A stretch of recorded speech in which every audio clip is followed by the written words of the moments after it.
नमस्कार दोस्तों, मेरा नाम है राज के वर्मा और आप देख रहे हैं रिपोर्टर जी। अगर आपने रिपोर्टर जी चैनल को सब्सक्राइब नहीं किया तो आपसे रिक्वेस्ट है चैनल को सब्सक्राइब जरूर करें और लाइक और कमेंट्स करना बिल्कुल ना भूलें।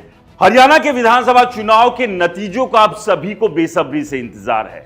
8 अक्टूबर को जब नतीजे आएंगे उसके बाद तस्वीर साफ हो जाएगी कि हरियाणा की 90 विधानसभा में किसे जीत मिली और कौन हार की तरफ बढ़ गया और हरियाणा के 2024 के विधानसभा चुनाव में कौन सी पार्टी सरकार बनाने जा रही, क्योंकि दावे तमाम पॉलिटिकल पार्टी के हैं और तमाम पॉलिटिकल पार्टी के दावे छोटे नहीं बहुत बड़े बड़े हैं। फिर चाहे बीजेपी हो, कांग्रेस हो, आम आदमी पार्टी हो, जेजेपी एसपी गठबंधन हो, बीएसपी आईएनएलडी गठबंधन हो या फिर इसके अलावा निर्दलीयों को भी हल्के में आका नहीं जा सकता है। इस बार निर्दलीय भी बड़ा खेल कर सकते हैं, लेकिन वो कितना बड़ा खेल करने में कामयाब हो पाएंगे या नहीं ये तो उनके चुनाव के लड़ने के दौरान और लोगों तक अपनी बात कितना वो पहुंचा पाए हैं इससे साफ हो पाएगा।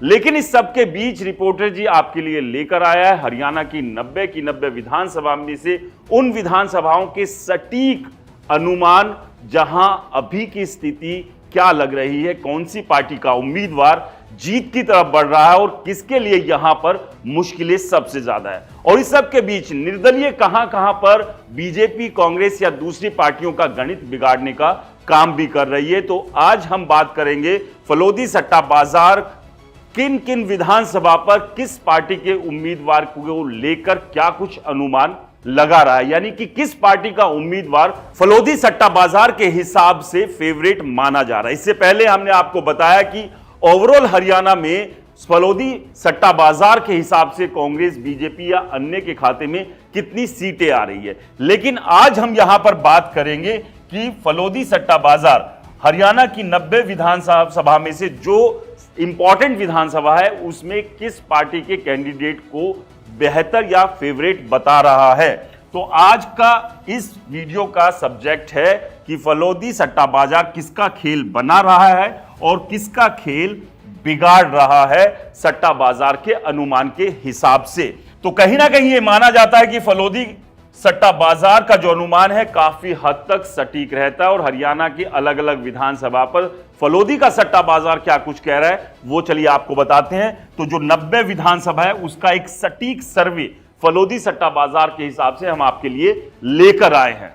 तो चलिए एक एक कर इन विधानसभाओं के बारे में बात करते हैं। सबसे पहले बात करते हैं महम विधानसभा की। यहां पर फलोदी सट्टा बाजार के हिसाब से किस पार्टी का कैंडिडेट फेवरेट लग रहा है तो आपको बता दें, यहां पर बीजेपी से दीपक हुड्डा चुनाव के मैदान में है, तो वहीं बलराज डांगी जो है वो कांग्रेस के उम्मीदवार के तौर पर महम विधानसभा से चुनाव लड़ रहे हैं। और फलोदी सट्टा बाजार के हिसाब से कांग्रेस के जो उम्मीदवार हैं वो 40 और 50 के भाव के साथ फेवरेट माने जा रहे हैं। आप इसको थोड़ा इस तरह से समझिए कि जब भाव यानी कि जो ये नंबर जिसका कम होगा वो फेवरेट यहां पर होगा, यानी कि उसके जीत के चांसेस सबसे ज्यादा यहां पर माने जाते हैं सट्टा बाजार के हिसाब से। तो महम की बात करें तो कांग्रेस यहां पर काफी बेहतर स्थिति में दिख रही है, यानी कि कांग्रेस के जो उम्मीदवार है बलराज डांगी जो है वो जीत की तरफ बढ़ते दिखाई दे रहे हैं और दीपक हुड्डा उन्हें इस जीत से रोकने में अब कितने कामयाब हो पाएंगे। आपको क्लियर कर दें, यह अनुमान सट्टा बाजार का है और सट्टा बाजार का अनुमान जो है कभी कभी सही और गलत भी हो सकता है। तो ये सिर्फ हम आपकी जानकारी के लिए अनुमान और सट्टा बाजार से रिलेटेड ये जानकारी लेकर आए हैं, इसका किसी और तरह से इस्तेमाल ना करें। इसके बाद बात करते हैं बहादुरगढ़ विधानसभा की।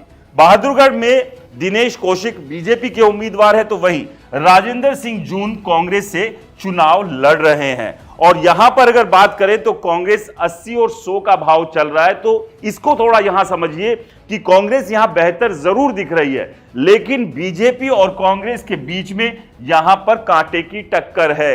यहां पर कोई भी सीट निकाल सकता है। फेवरेट सट्टा बाजार के हिसाब से कांग्रेस के उम्मीदवार राजेंद्र सिंह जून जरूर है यहां पर, लेकिन आखिरी वक्त में बीजेपी के उम्मीदवार दिनेश कौशिक इनका खेल बिगाड़ सकते हैं। तो यहां पर सट्टा बाजार जो 80 और 100 का जो भाव चल रहा है उसमें कांटे की टक्कर यहां पर दिखा रहा है। थोड़ा सा एज जरूर कांग्रेस के उम्मीदवार के पास इस सीट पर नजर आ रहा है। इसके बाद बात करते हैं झज्जर विधानसभा की।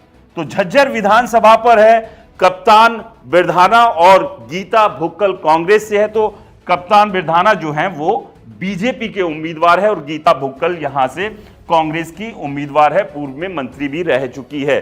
तो यहां पर जो कांग्रेस कहीं ना कहीं सट्टा बाजार के हिसाब से एक तरफा मुकाबले में नजर आ रही है।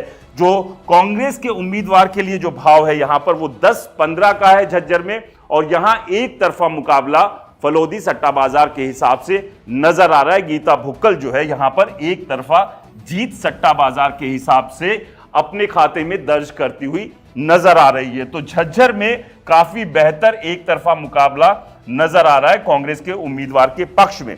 इसके बाद बात करते हैं बादली की। यहां पर ओपी धनखड़ बीजेपी के उम्मीदवार है, तो वहीं कुलदीप वत्स जो है वो कांग्रेस के उम्मीदवार है और मौजूदा विधायक भी है। और यहां पर भी यानी कि अगर बादली की बात करें तो यहां पर भी कांग्रेस एक तरफा मुकाबले में सट्टा बाजार के हिसाब से दिखाई पड़ रही है, यानी कि कुलदीप वत्स जो है एक तरफा जीत दर्ज करते हुए बादली विधानसभा से नजर आ रहे हैं। यानी कि पिछली बार 2019 में भी ओम प्रकाश धनखड़ यहां से चुनाव हार गए थे और इस बार भी सट्टा बाजार के हिसाब से उनके लिए एक अच्छी खबर बादली विधानसभा से नहीं है। आपको फिर बता दें कि यह सट्टा बाजार का अनुमान है और अनुमान ये पूरी तरह से सटीक हो ये जरूरी नहीं है, लेकिन ये हालात और माहौल को देखते हुए सट्टा बाजार अपने हिसाब से कुछ अनुमान सेट करता है, तो वो है। इसके बाद बात करते हैं कलानौर की।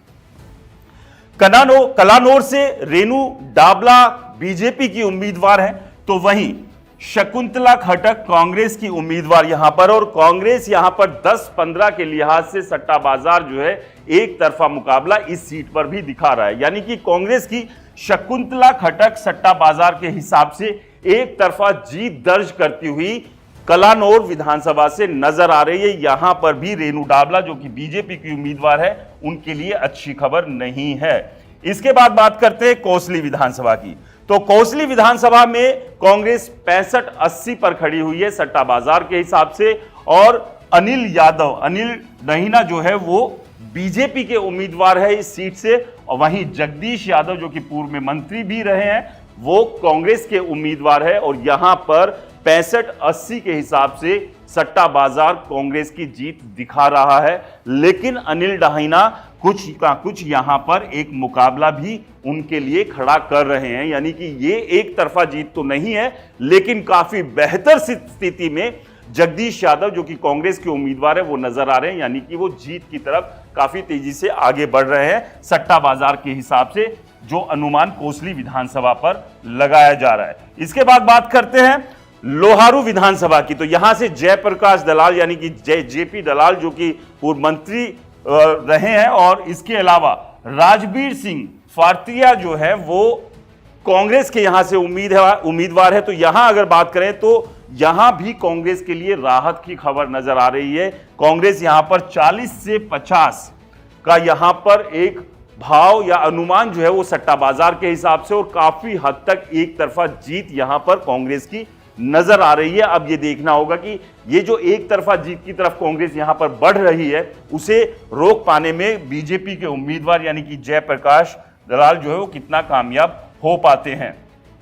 तो इसके बाद बात करते हैं भिवानी विधानसभा की। तो भिवानी विधानसभा से बात करें तो बीजेपी 20-25 का यहां पर भाव है। बीजेपी से घनश्याम सर्राफ यहां है, तो वहीं सीपीआईएम से ओम प्रकाश जो कि गठबंधन के उम्मीदवार है यहां पर चुनाव मैदान में खड़े हुए हैं। लेकिन यहां पर बीजेपी के लिए बड़ी राहत की बात है, फलोदी सट्टा बाजार के हिसाब से यहां एक तरफा जीत की तरफ बीजेपी बढ़ती हुई नजर आ रही है। भिवानी सीट काफी हद तक बीजेपी के लिए सुरक्षित यानी कि जीतती हुई बीजेपी, यहां बीजेपी के उम्मीदवार घनश्याम सर्राफ जो है वो जीतते हुए यहां नजर आ रहे हैं। तो यहां पर एक तरफा जीत की तरफ बीजेपी बढ़ रही है। इसके बाद बात करें तोशाम की। तोशाम से बीजेपी 55-65 क्योंकि बीजेपी से है श्रुति चौधरी जो कि किरण चौधरी की बेटी है, पूर्व सांसद रही हैं। इसके बाद अनिरुद्ध चौधरी जो कि इनके चचेरे भाई है, और दोनों भाई बहन के बीच में यहां पर कड़ा मुकाबला बताया जा रहा है। श्रुति चौधरी बीजेपी से तो वहीं कांग्रेस से अनिरुद्ध चौधरी है। लेकिन तोशाम में 55-65 के साथ बीजेपी की श्रुति चौधरी काफी बेहतर स्थिति में नजर आ रही है, यानी कि करीब करीब एक तरफा जीत की तरफ तेजी से श्रुति चौधरी बढ़ रही है। यहां पर भी तोशाम विधानसभा से बीजेपी के लिए श्रुति चौधरी एक बड़ी राहत की खबर लाती हुई नजर आ रही है। इसके बाद बात करते हैं सिरसा सीट की। सिरसा सीट पर गोपाल कांडा जो कि हरियाणा लोकहित पार्टी के उम्मीदवार हैं, जबकि गोकुल सेतिया जो कि कांग्रेस के उम्मीदवार है। तो यहां अगर बात करें तो कांग्रेस 45-55 के साथ सट्टा बाजार के हिसाब से काफी बेहतर स्थिति में दिख रही है। आपको बता दें कि सिरसा सीट से बीजेपी के उम्मीदवार ने अपना नॉमिनेशन वापस ले लिया था। अभय चौटाला की आईएनएलडी बीएसपी के साथ यहां पर गोपाल कांडा का गठबंधन है। तो सारी की सारी तिकड़म के बावजूद भी जो है सट्टा बाजार गोपाल कांडा को यहां पर जिताता हुआ नजर नहीं आ रहा है। खैर, जब चुनाव के नतीजे आएंगे तो सारी की सारी स्थिति साफ हो जाएगी, लेकिन अभी के जो हालात हैं हरियाणा विधानसभा चुनाव के, तो सट्टा बाजार के हिसाब से सिरसा में कांग्रेस बेहतर स्थिति में दिख रही है और करीब करीब एक तरफा जीत की तरफ यहां पर भी वो आगे बढ़ती नजर आ रही है। इसके बाद अगली विधानसभा की बात करें तो एलनाबाद से अमीरचंद मेहता बीजेपी के उम्मीदवार है, तो वहीं अभय सिंह चौटाला आईएनएलडी के उम्मीदवार है और आईएनएलडी बीएसपी के साथ गठबंधन में यहां से चुनाव लड़ रही है, हरियाणा से चुनाव लड़ रही है। तो वहीं भारत सिंह बेनीवाल कांग्रेस के यहां से उम्मीदवार है। तो एलनाबाद से आईएनएलडी यानी कि अभय चौटाला के लिए राहत की खबर यह है कि वो यहां से सीट निकालते हुए दिख रहे हैं, लेकिन एक तरफा जीत फिलहाल नहीं दिख रही है। बीजेपी के अमीरचंद और भरत सिंह बेनीवाल ने अभय सिंह चौटाला के लिए मुकाबला यहां पर कड़ा बना रखा है, जो कि फलोदी सट्टा बाजार का अनुमान इस सीट को लेकर नजर आ रहा है। इसके बाद अगली सीट की तरफ चलते हैं, अगली विधानसभा की तरफ चलते हैं, आदमपुर। तो आदमपुर का भी चुनाव, इस पर भी काफी नजर जो है वो रहती है। भजनलाल का गढ़ है आदमपुर की सीट और लगातार एक लंबे समय से भजनलाल और उनके परिवार के लोग ही इस सीट से जीतते नजर आए हैं। भव्य बिश्नोई जो कि मौजूदा विधायक है इस सीट पर, इनके पिता ने इस सीट को छोड़ा था और उसके बाद उपचुनाव में इन्होंने बीजेपी के टिकट से चुनाव लड़ा था और जीत हासिल की थी। तो भव्य बिश्नोई यहां से बीजेपी के उम्मीदवार है, तो वहीं चंद्र प्रकाश जांगड़ा जो है वो कांग्रेस के उम्मीदवार यहां पर है। तो आदमपुर पर बीजेपी काफी बेहतर स्थिति में 70-85 का यहां पर एक अनुमान सट्टा बाजार का है, लेकिन मुकाबला कड़ा है। सीधे सीधे एक तरफा मुकाबला यहां पर नहीं है, लेकिन अभी तक जो देखने में आया, चाहे भव्य बिश्नोई हो या कुलदीप बिश्नोई, यहां के लोगों की अगर उनके प्रति नाराजगी भी है, लेकिन उसके बावजूद भजनलाल की वजह से आदमपुर विधानसभा के वोटर्स बिश्नोई परिवार यानी कि भव्य बिश्नोई, कुलदीप बिश्नोई को वोट देते आए हैं और उन्हें जिताते आए हैं। और यही एक उम्मीद बीजेपी को भी है और साथ में भव्य बिश्नोई को भी है, लेकिन कड़ा मुकाबला आदमपुर में जरूर है सट्टा बाजार के हिसाब से। इसके बाद बात करते हैं लाडवा की, जहां से मुख्यमंत्री नायब सिंह सैनी बीजेपी के उम्मीदवार हैं। इससे पहले उपचुनाव में उन्होंने करनाल से चुनाव लड़ा था और उसके बाद से ये कयास लगाए जा रहे थे कि आखिरकार सेफ सीट कौन सी होगी, तो लाडवा से उन्हें चुनाव लड़ाया जा रहा है। तो वहीं कांग्रेस से मेवा सिंह चुनाव के मैदान में है और यहां पर नायब सिंह सैनी काफी बेहतर स्थिति में सट्टा बाजार के हिसाब से नजर आ रहे हैं। 40 से 50 का यहां अनुमान सट्टा बाजार लाडवा सीट पर लगा रहा है नायब सिंह सैनी और बीजेपी के लिए। तो यहां से सीट बीजेपी की निकलती हुई साफ साफ दिख रही है और काफी हद तक एक तरफा मुकाबला यहां पर नजर आ रहा है। इसके बाद बात करते हैं डबवाली की। डबवाली से बलदेव सिंह मांगियाना जो है वो बीजेपी के उम्मीदवार है, तो वहीं अमित सिंह चौटाला जो है वो यहां पर कांग्रेस के उम्मीदवार है और डबवाली कांग्रेस के लिए बेहतर दिख रही है। यहां पर 40-50 के अनुमान के साथ कांग्रेस डबवाली की सीट सट्टा बाजार के हिसाब से निकालती हुई दिख रही है, यानी कि काफी हद तक एक तरफा मुकाबला डबवाली की सीट पर यहां पर है। हम आपके लिए हरियाणा की 90 विधानसभा में से अधिकांश विधानसभा का अनुमान जो कि सट्टा बाजार लगा रहा है वो लेकर आए हैं और एक एक कर तमाम विधानसभा का हम आपको दिखा भी रहे हैं।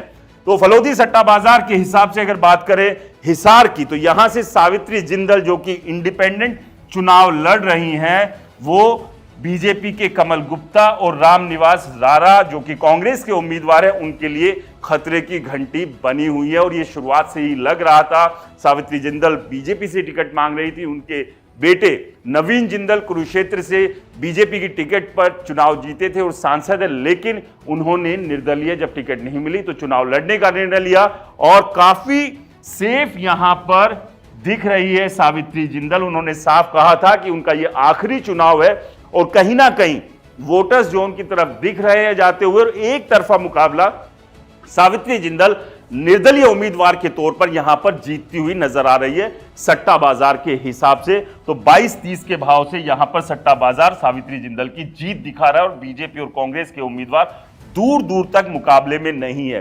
तो वहीं बात करें पानीपत सिटी की, तो यहां पर बुल्ले शाह जो है वो निर्दलीय खड़े हुए हैं। इसके अलावा प्रमोद कुमार विज जो कि बीजेपी के कैंडिडेट है, वीरेंद्र कुमार शाह जो है वो कांग्रेस के उम्मीदवार है। तो यहां सट्टा बाजार के हिसाब से बुल्ले शाह एक तरफा जीत दर्ज करते हुए दिख रहे हैं। तो यहां पर भी बीजेपी और कांग्रेस के लिए निर्दलीय के तौर पर बुल्ले शाह जो है एक बड़ी टेंशन, बड़ी सरदर्दी, बड़ी परेशानी खड़ी करते नजर आ रहे हैं और बुल्ले शाह को जो है सट्टा बाजार एक तरफा जीतता हुआ अपने अनुमान में बता रहा है। इसके बाद बात करें गुड़गांव विधानसभा की, गुरुग्राम जिले की गुड़गांव विधानसभा, यहां पर मुकेश शर्मा जो कि बीजेपी के उम्मीदवार है, मोहित ग्रोवर जो कि कांग्रेस से है, इसके अलावा नवीन गोयल जो कि बीजेपी से टिकट मांग रहे थे, उन्हें टिकट नहीं मिली तो निर्दलीय चुनाव के मैदान में है। तो उन्होंने भी यहां पर जो नवीन गोयल ने भी सरदर्दी बढ़ाई हुई है कांग्रेस और बीजेपी की, और यही वजह है कि सट्टा बाजार ये मान रहा है कि कांग्रेस और बीजेपी के बीच में अगर मुकाबला है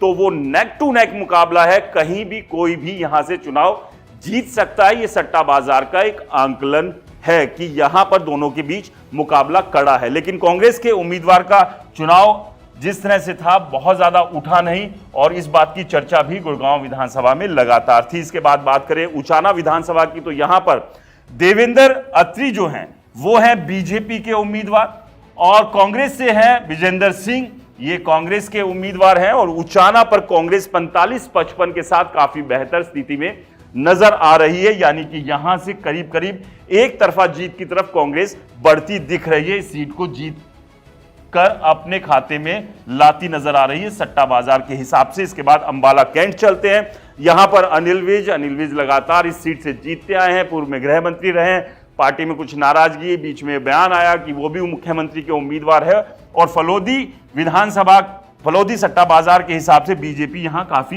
बेहतर है, यानी अनिल विज यहां पर जीत दर्ज करते हुए नजर आ रहे 45-55 के साथ। परिमल परी जो है वो कांग्रेस के उम्मीदवार यहां पर है। तो अनिल विज यहां से ये सीट सट्टा बाजार के हिसाब से बीजेपी के खाते में डालते हुए, यानी कि जीतकर वो विधायक बनते हुए साफ साफ दिख रहे हैं। इसके बाद बात करते हैं अंबाला सिटी की। अंबाला सिटी से असीम गोयल जो हैं वो मंत्री भी रहे हैं और इसके अलावा निर्मल सिंह कांग्रेस से उम्मीदवार है। और अंबाला सिटी में सट्टा बाजार के हिसाब से एक तरफे मुकाबले में कांग्रेस के उम्मीदवार निर्मल सिंह जीत दर्ज करते हुए दिखाई दे रहे हैं और वो यहां से असीम गोयल को एक तरफा मुकाबले में हरा रहे हैं 18-25 के अनुमान के हिसाब से। तो ये एक एक कर हम आपको हरियाणा की 90 विधानसभा में से अधिकांश विधानसभा का आंकलन फलोदी सट्टा बाजार के हिसाब से क्या है वो आपको बता रहे हैं, दिखा रहे हैं। इसके बाद चलते हैं गोहाना विधानसभा। गोहाना विधानसभा में भी मुकाबला एक तरफा नहीं है, फाइट अच्छी खासी है, लेकिन कांग्रेस यहां एज पर है, कांग्रेस बेहतर स्थिति में। अरविंद कुमार शर्मा बीजेपी के उम्मीदवार है, जगबीर सिंह मलिक कांग्रेस से यहां पर चुनाव लड़ रहे हैं और फलोदी सट्टा बाजार के हिसाब से कांग्रेस यहां पर 55-70 से बेहतर स्थिति में नजर आ रही है, लेकिन यहां पर मामला पलट भी सकता है। एक तरफा मुकाबला यहां पर नहीं है, बीजेपी ने यहां कांग्रेस के सामने अच्छी खासी चुनौती पेश कर रखी है। इसके बाद बात करते हैं सोनीपत की। सोनीपत में निखिल मदान जो है वो बीजेपी के उम्मीदवार है, सुरेंद्र पवार कांग्रेस से हैं, ईडी के चक्कर में फंसे थे, विधायक है मौजूदा। निखिल मदान कांग्रेस छोड़कर आए थे, मेयर थे और बीजेपी ज्वाइन की और बीजेपी ने इन्हें टिकट दिया। तो लेकिन सोनीपत में मुकाबला एकदम नेक टू नेक यहां पर बना हुआ है, कांग्रेस और बीजेपी कोई भी सीट निकाल सकता है। दोनों को 55-55 का एक अनुमान फलोदी सट्टा बाजार ने दिया है, यानी कि ये सीट एकदम फंसी हुई है। इसके लिए बहुत क्लियर जो है वो अनुमान अभी तक है नहीं, किसी के भी पलड़े में ये टिकट जा सकती है, फिर वो चाहे निखिल मदान हो या फिर सुरेंद्र पवार। कांग्रेस और बीजेपी के दोनों उम्मीदवारों में कड़ी कांटे की टक्कर है। हांसी की बात करते हैं, विनोद बयाना यहां पर बीजेपी के उम्मीदवार हैं, राहुल मक्कड़ कांग्रेस के टिकट पर चुनाव लड़ रहे हैं हांसी से और यहां पर कांग्रेस काफी बेहतर स्थिति में है, 45-55 के साथ कांग्रेस करीब करीब एक तरफा जीत यहां पर दर्ज करती हुई दिखाई दे रही है हांसी की सीट। तो अभी तक लगभग जितनी भी विधानसभाओं पर हमने बात की है, सट्टा बाजार के हिसाब से ज्यादातर विधानसभा सीट पर कांग्रेस जीत दर्ज करती हुई दिखाई दे रही है। इसके बाद बात करते हैं बीजेपी की। तो बीजेपी यहां बाढ़रा में उमेद पटवास जो है वो बीजेपी के उम्मीदवार है, सोमवीर सिंह शेरोन जो है वो कांग्रेस पार्टी के उम्मीदवार है और यहां पर कांग्रेस करीब करीब एक तरफा मुकाबले में नजर आ रही है, जीत दर्ज करती हुई दिखाई दे रही है। 40-50 के साथ बाढ़रा पर भी कांग्रेस फतेह का झंडा गाड़ती हुई सट्टा बाजार के हिसाब से नजर आ रही है। तो इस सीट पर भी बेहतर स्थिति में है।